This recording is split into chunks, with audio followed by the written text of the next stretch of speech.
តើបងប្អូនទាំងអស់គ្នារៀនការសន្ទនាជាមួយនឹងខ្ញុំនៅក្នុងថ្ងៃនេះគឺយើងសន្ទនាអំពីនាឡិកាអូខេចាអញ្ចឹងមុននឹងឈានដល់ការសន្ទនានាងខ្ញុំសូមណែនាំខ្លួននាងខ្ញុំឈ្មោះខឹមណាត់ធីមុនជាស្ថាបនិកសាលារៀន Wisdom ហើយសាលារៀន Wisdom គឺជាសាលារៀនដែលបង្រៀនអំពីមូលដ្ឋានគ្រឹះភាសាអង់គ្លេសនិងមុខវិជ្ជាគួរផ្សេងៗដែលបង្រៀនតាមអនឡាញដល់ទីតាំងសិស្សនិងសិស្សានុសិស្សអាចមករៀនដល់ទីតាំងសាលាផ្ទាល់ដែលមានទីតាំងនៅក្នុងបរិយាពិភពថ្មីចំការដងមួយសាលារៀន Wisdom ផ្ដោតទៅលើមូលដ្ឋានគ្រឹះភាសាអង់គ្លេសចាពុកម៉ែបងប្អូនថាឥឡូវយើងសន្ទនាទាំងអស់គ្នាអញ្ចឹងការសន្ទនារបស់យើងនៅថ្ងៃនេះគឺពាក់ព័ន្ធជាមួយនឹងនាឡិកាអូខេអញ្ចឹង clock នេះបកប្រែថានាឡិកាប៉ុន្តែនាឡិកាហ្នឹងគឺសំដៅទៅលើនាឡិកាព្យួរលើជញ្ជាំងមិនមែននាឡិកានេះទេនាឡិកានេះគេហៅថា watch watch មានសំឡេងឆនៅខាងចុងណា watch អូខេ conversation មានន័យថាការសន្ទនាអូខេអញ្ចឹងខ្ញុំនឹងអានការសន្ទនានេះហើយបងប្អូនអាចមើលឃើញជាភាសាខ្មែរនៅខាងក្រោមអូខេ Where do you buy your clock? Where do you buy your clock? តើអ្នកទិញនាឡិការបស់អ្នកនៅឯណាចាចឹងដោយសារតែការសន្ទនានេះគឺជា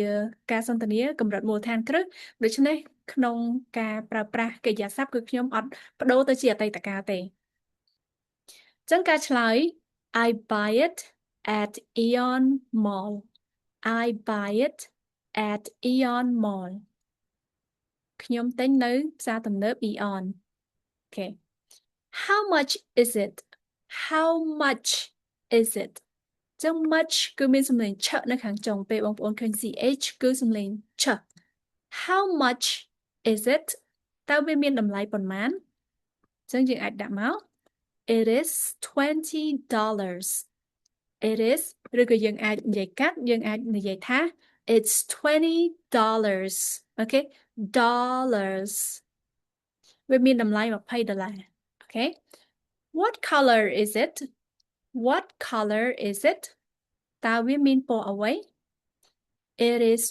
white It is white វាមានពណ៌សអូខេ Where do you put your clock Where do you put your clock តើអ្នកដាក់នាឡិការបស់អ្នកនៅឯណា I put my clock on my table in my study room I put my clock on my table in my study room ខ្ញុំដាក់នាឡិការបស់ខ្ញុំនៅលើតុនៅក្នុងបន្ទប់រៀនរបស់ខ្ញុំ What time is it now What time is it now តើវាគឺម៉ោងប៉ុន្មានឥឡូវនេះ It's 1:46 p.m. It's 1:46 p.m.